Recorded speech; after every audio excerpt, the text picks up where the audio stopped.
Bonjour, ici Christine Péninourit, attachée de presse aux éditions Michel Lafon à Montréal. Aujourd'hui, je vous parle de Soleil brisé, un magnifique roman qui va paraître début juin de l'auteur américain Milton O'Neill Watch. Cet auteur est né à Bâton Rouge en Louisiane. Soleil brisé est son premier roman. Il publie régulièrement des nouvelles dans The New York Times et dans plusieurs anthologies. Soleil brisé, l'histoire nous est racontée au passé par le narrateur dont nous ne connaîtrons jamais le nom.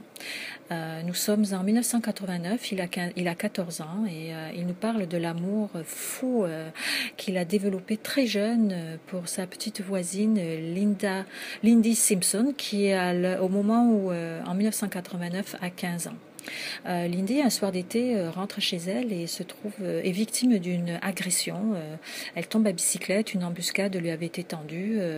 Elle est violée, elle ne verra jamais son agresseur. La police mène l'enquête. Les parents passent de maison en maison pour questionner tous les garçons du lycée. Est-ce qu'ils ont des indices? Qu'est-ce qu'ils peuvent aider, etc. Des parents désemparés, inconsolables et impuissants.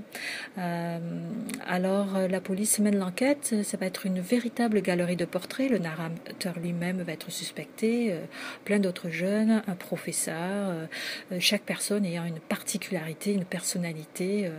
L'action se passe à Bâton Rouge, en Louisiane, en plein été. On a la chaleur du sud des États-Unis qui nous tombe dessus, l'esprit, la mentalité des gens, le caractère typique de la région.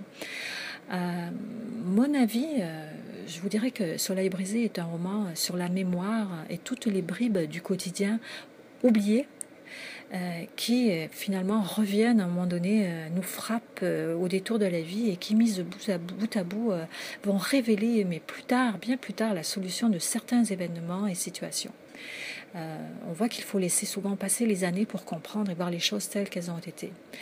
C'est un roman très fort sur l'initiation à l'amour, l'initiation à l'adolescence et à l'âge adulte, dans les rapports les plus conflictuels et difficiles que l'on peut vivre avec soi-même et avec les autres à cette époque de la vie charnière.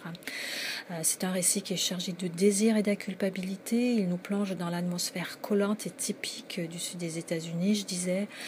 Je l'ai trouvé envoûtant, c'est un roman qui a une âme, on le lit et puis il faut vraiment prendre le temps de le savourer. D'ailleurs, on a juste envie de le savourer, de le faire durer, il est fabuleux. En plus, il ravive les émotions de l'enfance. C'est vraiment une réussite de la première à la dernière page. Alors, je vous souhaite vivement d'avoir la chance de le lire et de vous régaler, de vous y plonger.